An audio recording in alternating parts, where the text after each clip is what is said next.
ఇందిరమ్మ ఇల్లు కట్టుకోవడానికి ఆర్థిక స్తోమత లేని వారికి మహిళా సంఘాల నుంచి ₹1,00,000 రుణం అందజేస్తున్నట్టు తెలిపారు మంత్రి పొన్నం ప్రభాకర్.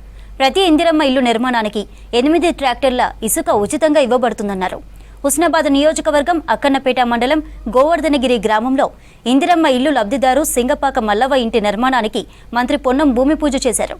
ప్రజాపాలన ప్రభుత్వంలో ఇందిరమ్మ ఇల్లు తనకు మంజూరు అయినందుకు ఆనందంతో కంటతడి పెట్టింది లబ్ధిదారు మల్లవ్వ. తెలంగాణ ప్రభుత్వం నియోజకవర్గానికి 3,500 ఇళ్ల చొప్పున శాంక్షన్లు ఇచ్చింది. అదేవిధంగా వారు కట్టుకోవడానికి ఆర్థిక స్తోమత లేని వాళ్లకు మహిళా సంఘాల ద్వారా ₹1,00,000 అడ్వాన్స్ ఇచ్చి మళ్ళీ నిర్మాణం తర్వాత తీసుకుంటా ఉన్నారు. అదేవిధంగా ప్రతి ఇందిరమ్మ ఇల్లుకు 8 ట్రాక్టర్ల ఉసుకను ఉచితంగా ఇచ్చే కార్యక్రమం తీసుకుంటా ఉన్నారు. కాబట్టి ప్రతి ఒక్కరూ ఇందిరమ్మ ఇళ్లను వెంటనే పనులు స్టార్ట్ చేసి నిర్మించుకోవాల్సింది ఈ సందర్భంగా కోరుతా ఉన్నాం.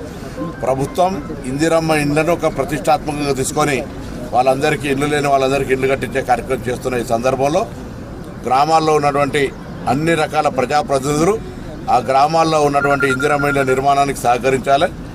ఇందిరమ్మ ఇళ్ల నిర్మాణంకు అధికారుల యొక్క పాత్ర కూడా చాలా అవసరం. కాబట్టి ఇల్లు కట్టి చూడు పెళ్లి చేసి చూడన్నట్టుగా ఇళ్లకు సంబంధించిన విషయంలో కూడా ప్రతి ఒక్కరూ తమ వంతు సహకారాలు అందించాలని కోరుతాను. లబ్ధిదారులందరూ కూడా శుభాకాంక్షలు. తప్పకుండా 10 ఏళ్లల్లా డబుల్ బెడ్రూమ్ కొరకు ఎదురు చూసినారు.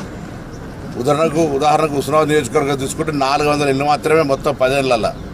సో ఇప్పుడు నియోజకవర్గంలో 3,500 ఈ సంవత్సరానికి వచ్చినాయి. మళ్ళీ నెక్స్ట్ 2 నెలల్లో మళ్ళీ నెక్స్ట్ ఇయర్ కూడా 3,500 వస్తాయి. ఈ విధంగా ప్రతి ఒక్కరికి ఇల్లు లేని వాళ్ళకి ఇల్లు ఇవ్వాలనేటువంటి ఇందిరమ్మ పాలనలో ఈ కార్యక్రమాన్ని ప్రతి ఒక్కరు ఉపయోగించుకోవాలని ఈ సందర్భంగా కోరుతాం.